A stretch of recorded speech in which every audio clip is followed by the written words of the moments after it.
get you out of my mind. It's like I feel it for. Allô, Hello Marie-Caroline, tu vas bien? ça va et toi? Bah écoute, ça va. Pour expliquer le contexte aux auditeurs, Marie-Caroline, je l'ai rencontrée aux États-Unis. Comme je vous ai expliqué, bon, je suis prof d'anglais, oui, mais j'ai d'autres casquettes. Comme je vous ai expliqué, je fais aussi du placement à l'étranger, de talents, issus du secteur de l'hôtellerie et de la restauration. Et donc, Marie-Caroline, je l'ai rencontrée quand j'étais en visite du Café Boloud à New York. Et donc, je l'ai rencontrée dans les cuisines de ce restaurant-là. On avait fait une petite story à l'époque. Venez avec votre bonne humeur. Moi, je dirais n'ayez pas peur, tentez l'aventure, emmagasiner le plus possible, venez, l'esprit ouvert, apprenez, posez des questions et après repartez chez vous. Merci. Et donc, je suis hyper contente de l'interviewer là, parce qu'aujourd'hui, Marie-Caroline, tu es donc assistant manager Pour le Tricathlon. à Paris. Donc voilà, donc c'était pour vous mettre le cadre. Je vais laisser Marie-Caroline se présenter, nous dire comment elle en est arrivée là, nous parler de tout ça. Alors, pour mes études, j'ai fait un bac général en économique et social. Je voulais pas du tout faire de la restauration à la base. Et puis, je sais pas, au moment de passer le bac, en fait, je me voyais pas refaire des études longues et tout ça. Donc, je me suis dit que j'allais partir dans la restauration, qui est un milieu qui mixe un peu le côté travail qui est pas répétitif. Je voulais surtout pas travailler dans un bureau. J'ai fait une mise à niveau à Quimper, au lycée du Paraclet, et ensuite j'ai été prise à Ferrandi en BTS, où j'ai fait mon apprentissage au Pré-Cathlon. Ok. J'ai ensuite continué sur une licence professionnelle à l'université. Doucement, doucement. Du coup, donc tu as fait ton bac ES, ensuite des études pas trop longues, BTS comme tu l'as dit. Le niveau d'anglais, Exactement. à ce moment-là, ton niveau d'anglais, c'était Alors, quoi? moi, j'ai toujours eu un problème avec l'anglais. Ah bon? Ça va mieux. Mais oui, en fait, j'avais une prof en sixième qui m'a bloquée avec l'anglais, qui, en gros, m'a dit que mon accent était nul, que de toute façon, je ne savais pas parler. Et en fait, j'ai toujours eu un énorme blocage. Et donc, à l'école, en fait, dès qu'il y avait des oraux et tout ça, je paniquais. Et la plupart du temps, je me débrouillais pour surtout pas passer et surtout pas parler à l'oral, en fait. D'accord, Donc, j'avais un énorme blocage avec l'anglais. d'accord. Voilà. Et après, au sein de Ferrandi, t'en as fait de l'anglais ou Alors, oui et non. Enfin, je veux dire, quand j'étais au Pré-Cathlon, j'avais pas le choix. J'étais face à une clientèle super internationale. Donc, comme j'étais en salle, fallait bien leur parler. Donc, mon directeur à l'époque, Monsieur Chauveau, parlait très très bien, enfin parlait couramment anglais. Donc, il m'a appris les bases pour m'en sortir devant les clients. Mais c'est vrai qu'en fait, je détestais que mes collègues puissent m'entendre parler anglais ou enfin, je détestais me sentir observée quand je parlais anglais, en fait. Ouais, t'étais un peu gênée. Mais du coup, Voilà, t'as dû, exactement. ton emploi, ton travail t'a forcé en fait à te mettre à niveau finalement en anglais, hein. Surtout qu'en plus, comme j'étais à l'accueil, on est au téléphone et qu'on a une clientèle Ah qui était ouais. quand même, avec une clientèle internationale, j'étais obligée de répondre en anglais aux clients et tout ça, donc il fallait déjà les comprendre parce que c'est pas évident. Au téléphone, ça transforme un peu les voix, donc il fallait quand même réussir à avoir une conversation avec le client et comprendre surtout ce qu'il voulait. Ça a été assez sportif au début. Bah, tu vois, tu t'en es bien sorti quand même. Ouais. Du coup, tu peux expliquer ce qu'est le Pré-Cathlon pour les auditeurs? Alors, le Pré-Cathlon, c'est un restaurant gastronomique qui fait partie du groupe Le Nôtre. Donc, le chef de cuisine est Frédéric Anton, qui est meilleur ouvrier de France 2000 et qui a depuis 13 ans maintenant 3 étoiles au guide Michelin. Établissement qui est magnifique, qui est niché en fait au milieu du bois de Boulogne. C'est un très très bel établissement où il y a également en fait tout un service de réception pour un mariage, baptême, enfin tout ce que vous voulez. Donc, c'est vraiment un très très bel établissement historique. D'accord, merci pour cette présentation. Du coup, la clientèle, tu m'as dit elle est internationale, mais c'est plutôt quelle On clientèle? a on a une grosse clientèle internationale, bien évidemment, on a beaucoup d'Américains. Après, on a une clientèle assez européenne quand même. On va avoir un peu des gens de partout. On a beaucoup de Coréens aussi. À part une grosse surprise depuis que je suis rentrée à Paris, on en a vraiment beaucoup. Après, on a beaucoup de Japonais, de Chinois, un peu de partout. On a une clientèle française je dirais qu'on a 45-50% de notre clientèle qui est française, beaucoup de Parisiens bien évidemment. Après, avec les émissions que Frédéric Anton a pu faire et puis le côté très médiatisé, avec en plus ce qui s'est passé avec la Tour Eiffel, parce que vu que maintenant il est aussi chef du Jules Verne, c'est vrai que ça nous ouvre des portes sur une clientèle qui est très ouverte. En fait, on a un panel qui est assez exceptionnel au niveau de la clientèle. Donc, c'est vrai que c'est assez intéressant comme établissement pour travailler et découvrir différentes cultures, différents aspects des clientèles de restaurants gastronomiques. D'accord. Donc là, parce que je t'ai coupé du coup, tu me parlais de ton stage que tu as commencé au Tricadéron. Et donc Bah, ensuite. j'étais en apprentissage, donc enfin, Oui, en apprentissage. pour ma part, enfin, après, c'est très personnel, mais moi, je trouve que c'est mieux l'apprentissage. Vraiment, parce qu'on peut faire quand même des écoles qui sont quand même assez exceptionnelles. Enfin, moi, j'ai fait Ferrandi, je sais que on en parlera après, mais pour partir à l'étranger, ça m'a pas mal aidé, parce que c'est quand même un gros nom au niveau des écoles de gastronomie. En même temps, on est considéré comme employé. C'est différent, je trouve, que Qu'un que stage le brut, statut ouais. de stagiaire. Carrément, oui, je te rejoins sur ce côté-là. Après, sur le CV, ça aide également à rapidement trouver un job, surtout à l'étranger, en fait. D'accord. Plus que des stages. Moi, ça m'a aidé après, quand j'ai fini mes études, à partir plus vite à l'étranger, à être plus dans les restaurants gastronomiques plus facilement et évoluer plus vite. Génial. Bah, du coup, on va en venir maintenant, hein, parce que ça arrive, hein, finalement. Ton apprentissage. Et donc, tu me parles de l'étranger. À quel moment t'es partie à l'étranger, du coup? Alors, après ma licence professionnelle, je suis partie à Londres pendant 1 an. Donc, en fait, je suis arrivée là-bas, l'anglais, c'était pas ça, pas du tout même. J'ai trouvé un job dans un restaurant gastronomique. Pendant l'entretien d'embauche avec la general manager, demandait comment je m'appelais, je répondais oui. J'étais complètement paniquée à l'idée qu'elle pouvait ne pas comprendre mon accent. Et en fait, ça a été, ils m'ont prise, donc au début en tant que runner, donc pour porter les plateaux, donc commis quoi. Une de mes managers un jour me dit, mais en fait, Marie-Caroline, arrête de paniquer, parle anglais dans tous les cas, c'est pas du tout un souci. Nous, on n'est pas capable de parler ta langue. Toi, tu fais l'effort de parler notre langue, donc il n'y a personne qui te reprendra. Même si tu fais des fautes et tout ça, le concept, c'est que nous, on veut que on veut communiquer avec toi, parce qu'on veut connaître ta culture et tout ça. Ça a été, je pense, la conversation qui m'a débloquée au niveau de l'anglais et ça a été vraiment super révélateur pour moi. Je me suis jamais reposé de questions après. Elle t'a libérée finalement. Exactement. Parce que je me suis vraiment dit, c'est elle qui a raison. Si je parle pas, en fait, jamais j'évoluerai. Je suis là pour apprendre l'anglais. Donc, en soi, c'est vrai qu'il valait mieux que je me mette à parler anglais le plus rapidement possible. Ça, c'était après 2 semaines à Londres. Et t'es restée combien de temps? Je suis restée 1 an. Ok. Donc, c'était une étoile Michelin. Au bout de 2 semaines, après cette conversation, ça m'a vraiment débloquée. Je me suis dit, bah oui, en fait, elle a raison. Je parle et voilà. Et surtout que moi, j'aime beaucoup parler. Je suis assez pipelette. Donc, c'est vrai que c'était un petit peu bloquant de ne pas pouvoir parler avec mes collègues. J'avais décidé de travailler dans un restaurant donc avec un chef anglais, mais où il n'y avait pas de français. Et je vivais en colocation avec des Italiens et un Argentin. D'accord. Donc, en fait, personne parlait français autour de moi. Donc, j'étais vraiment en seule immersion autour de dans tous la ces étrangers.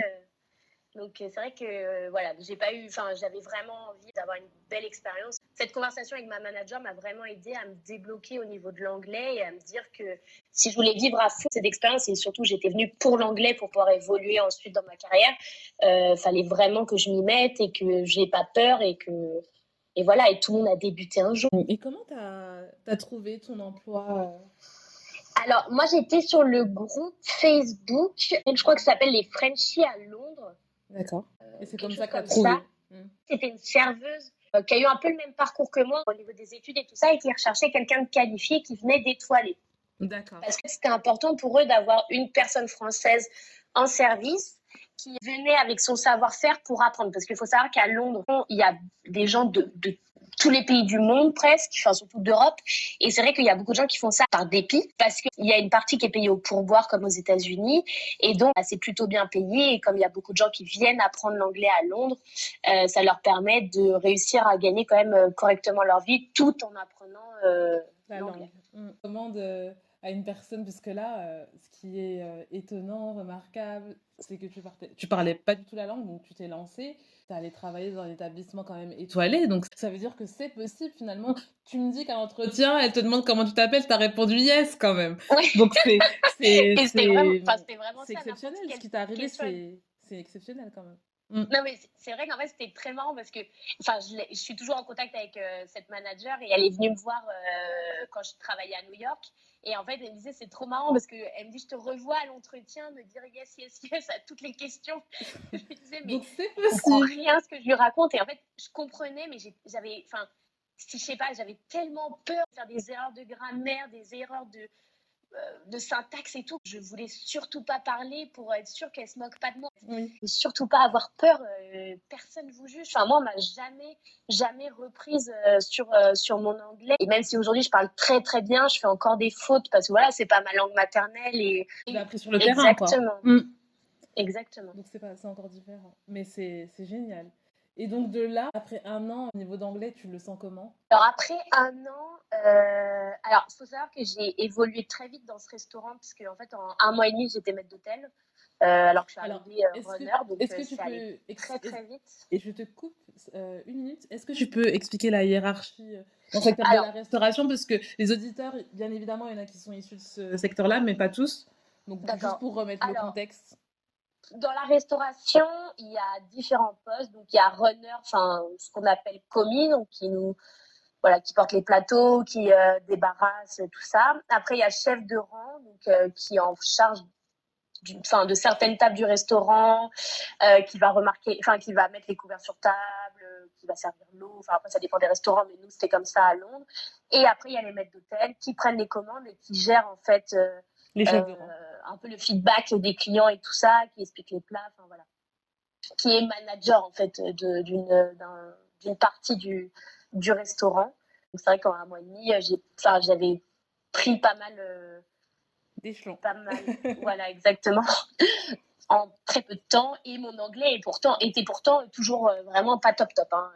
Mais le chef m'aimait beaucoup, j'ai essayé de faire mon maximum. Et puis voilà, les Anglais, ils vous voient motivé, ils vont directement en fait pousser pour qu'on évolue le plus vite possible parce que leur but c'est qu'on reste, on a du savoir-faire, si on a les compétences, voilà, il faut tout pour vous garder. Donc c'est vrai que c'est assez intéressant d'aller travailler à Londres pour ça. Et pas que dans la restauration. Hein. J'ai des amis qui travaillent dans la banque aussi, qui étaient à Londres, et c'est pareil. Il faut juste montrer qu'on en veut et qu'on est là pour réussir. Et les Anglais là-dessus, c'est un peu comme les Américains. C'est plus tu es capable de donner, plus ils vont tout faire pour te garder, quoi. Mentalité anglophone. Oui, c'est très intéressant. Moi, j'aime beaucoup leur mentalité et leur management. Je trouve ça archi cool par rapport à la France, qui est plus sur faut avoir de l'ancienneté, faut avoir de l'expérience.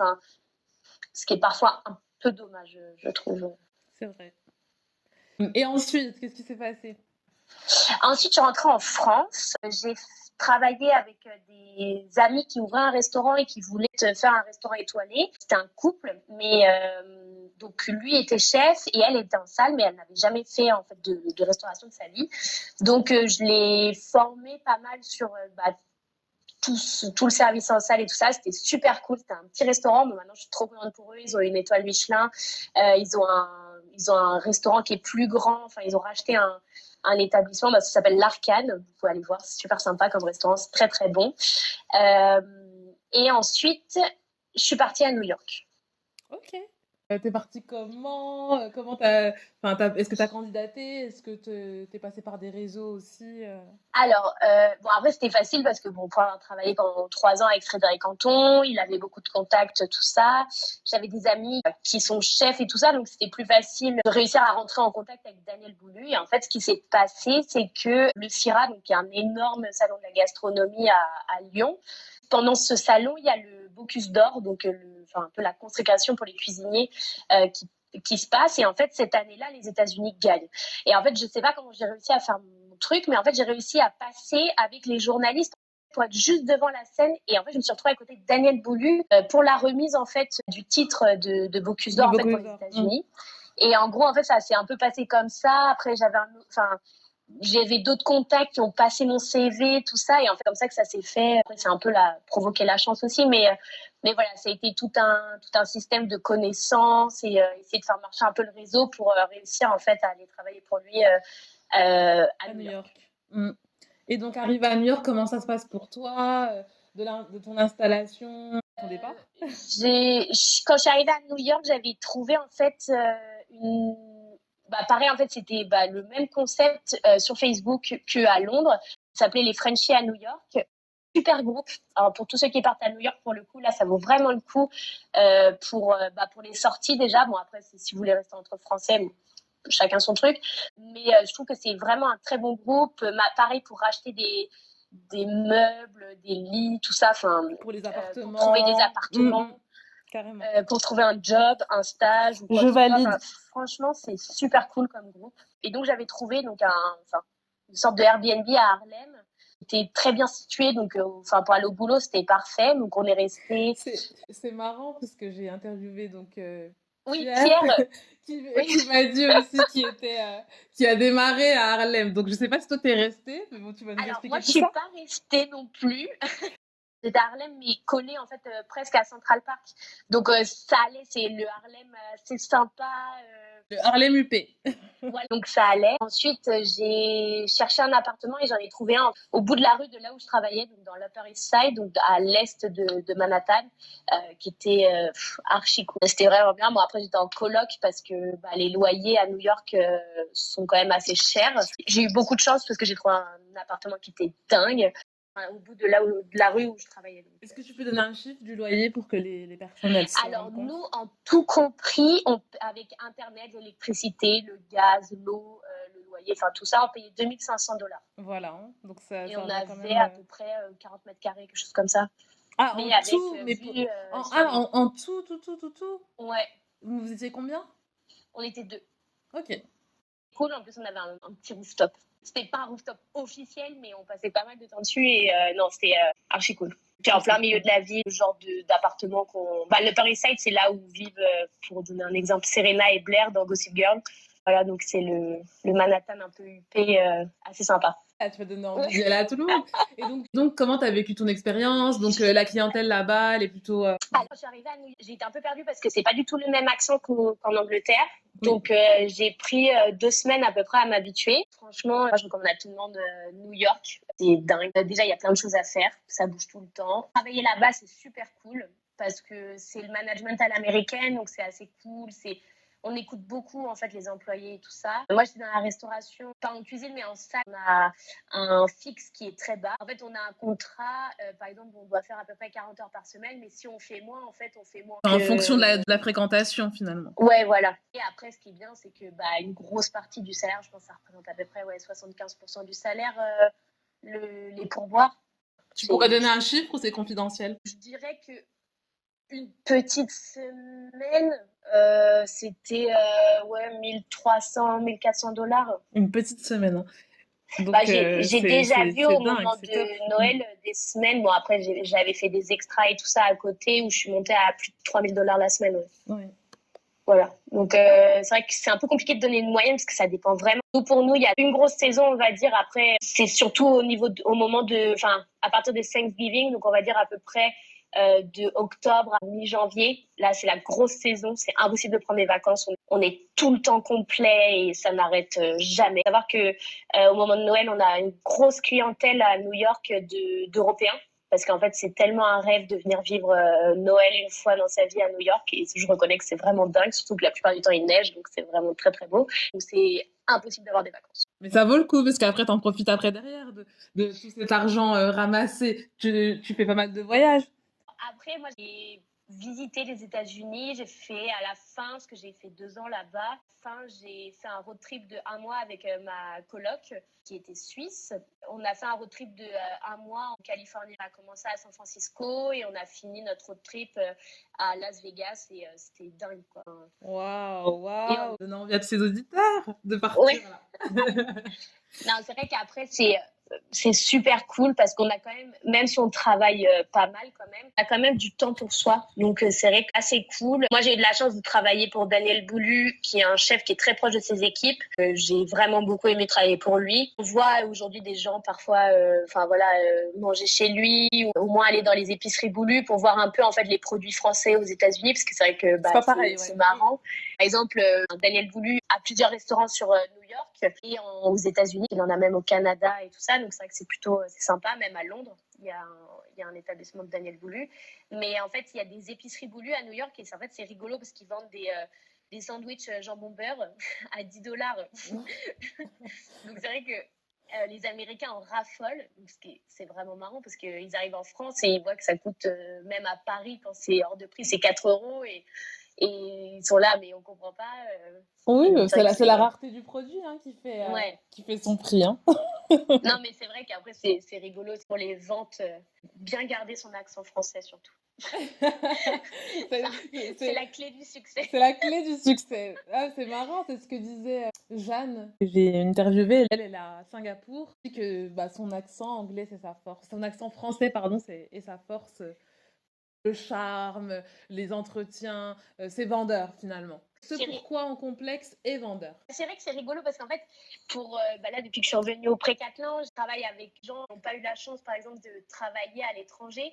Et en fait, c'est rigolo parce que ces gens-là font bien attention en fait à leur accent. Ils parlent en anglais, alors je leur dis, mais non, surtout pas en fait. Plus ça va être prononcé à la française, plus en fait les étrangers vont aimer parce que c'est tellement C'est typique. local. Oui. On avait beaucoup d'habitués qui aimaient bien que je les serve parce que justement, ils avaient l'impression d'être en terrasse à Paris avec une serveuse française. Donc, c'est vrai de voir qu'en fait, un complexe, c'est quelque chose qui, enfin, me raffole. Donc, c'est vrai que Qui peut être une force, quoi. moi, j'avoue, j'ai beaucoup joué avec son accent. Bah tant mieux pour les pourboires. Exactement. Quand t'es revenu, t'avais un CV de rêve en fait sur le marché parisien, du coup. Bah, c'est Comment vrai ça s'est que passé pour toi? Comment t'as eu ton poste alors, Précathlon, Monsieur Chauveau, donc, qui était le directeur depuis plus de 30 ans du Précathlon, est parti à la retraite. Et donc, en fait, Monsieur Thierry, donc Thierry Pruvot, le nouveau directeur du Précathlon, était le premier maître d'hôtel. Et en fait, il a repris la position de directeur de salle. Il m'a rappelé pour revenir au Précathlon. Parce que voilà, le Précathlon, j'ai fait 3 ans là-bas, c'est un peu la famille, tous les maîtres d'hôtel, enfin voilà, ils m'ont vu grandir, on s'est toujours suivis pendant toutes ces années. Il m'a proposé de venir pour donner un petit coup de jeune au Précathlon. J'adore Monsieur Thierry, j'adore travailler avec lui, j'aime beaucoup comment il est très proche de son personnel et j'avais envie de tenter l'aventure avec lui. Le Précathlon, c'est un peu ma maison dans le sens où je me suis formée là-bas, donc il y a toujours le côté attachement et le côté sentimental. Je me suis dit, papa, avant de repartir à l'étranger, revenir quelques années ici et voir voilà comment tout ça évolue, donner un peu ma patte américaine et anglaise à ce restaurant. génial. Et de tes fonctions, de ton poste, bon là c'est le confinement, c'est assez compliqué, mais Ouais, heureuse. très heureuse, très très très heureuse. C'est marrant de voir l'évolution de chacun après presque 5 ans de départ. Mais non, non, je suis très très heureuse au Précathlon et c'est une très belle maison et il faut surtout pas hésiter après le confinement à venir nous voir. Je viendrai, je viendrai. Et par rapport à ta position, parce qu'on dit la femme dans le secteur, hospitality, c'est compliqué. Est-ce que tu peux dire par rapport à ça? Alors, après, c'est vrai que quand on est une femme, c'est pas plus compliqué. Je pense qu'après, il faut s'affirmer. Moi, j'ai un caractère qui est assez fort. Ça me fait pas peur, voilà, de montrer ma personnalité, de montrer qui je suis. Après, je pense qu'aujourd'hui, la place de la femme en restauration, alors peut-être un peu moins salle, parce qu'il y a quand même moins de directrices de salle que de directeurs de salle, mais je pense que la femme aujourd'hui a carrément sa place en salle. Nous, joueurs, on a de plus en plus d'apprentis, par exemple, filles. Je trouve ça super cool. Decathlon, Frédéric Anton, là-dessus, était un peu précurseur. On a eu Christelle Brua, qui a été pendant très longtemps notre chef pâtissière et qui est aujourd'hui la chef pâtissière de l'Élysée. Je pense que la femme a largement sa place et surtout que maintenant, il y en a de plus en plus qui sont carriéristes. Après, c'est vrai que quand on commence à avoir des enfants, c'est un peu compliqué au niveau des horaires. Je pense que la femme a largement sa place dans la restauration. En tout cas, tu t'y sens à ta place et ça s'entend. Et ça fait plaisir. Et, Exactement. et le mot de la fin, quel conseil tu pourrais donner par rapport à ton parcours, par rapport à l'impact de l'anglais, etc. Quel conseil tu pourrais Alors, donner? mes amis qui m'écouteront vont se moquer de moi, mais je dirais qu'on n'a qu'une vie. Ça, c'est vraiment, c'est un peu mon maître mot, on va dire. Je pense que si on a la chance en fait de pouvoir faire quelque chose déjà pour moi c'est très important de faire un métier parce que c'est quand même on passe quand même 75% de notre temps au travail. Je pense que déjà c'est très important de faire un métier qu'on aime, mais je pense aussi que dans la vie parfois il y a on a la chance en fait d'avoir des challenges. Il faut surtout pas avoir peur. En fait, il faut juste foncer. Faut pas se dire que voilà il y a la barrière de la langue et tout ça parce qu'au final en fait c'est totalement faux. Ah, c'est Donc clair voilà. que ton parcours l'a prouvé, hein, pour le coup. Ouais, pour le coup, on partait de très très très loin. Mais non, il faut vraiment foncer et je pense que tout le monde a sa place quelque part et je pense que d'aller vivre à l'étranger, c'est vraiment une force et surtout dans notre monde, dans n'importe quel métier qu'on fasse, on a toujours besoin de parler au moins l'anglais. Enfin, je veux dire, on est quand même dans un monde qui est super international et je vois ma sœur, par exemple, qui a un bureau de change à Brest. Elle parle souvent anglais parce qu'elle a des militaires américains ou elle va avoir, enfin, comme il y a une grosse base navale, il y a toujours des gens qui viennent un peu de partout et en fait, voilà, même dans le commerce, n'importe où en France, on a besoin de parler un minimum l'anglais, donc voilà. Et puis même Carrément. au niveau culture, c'est super cool, je trouve, de s'ouvrir à un autre pays. Et c'est pas la même chose que de voyager. Enfin, je voyage beaucoup aussi. Le fait de vivre dans un pays étranger, c'est vraiment une chance énorme d'apprendre une autre culture et de s'ouvrir à autre chose. Voilà. Eh ben, merci, Marie-Caroline, chaleureusement. Je te remercie pour Je t'en prie. tes conseils et sur ce beau message positif avec lequel tu termines.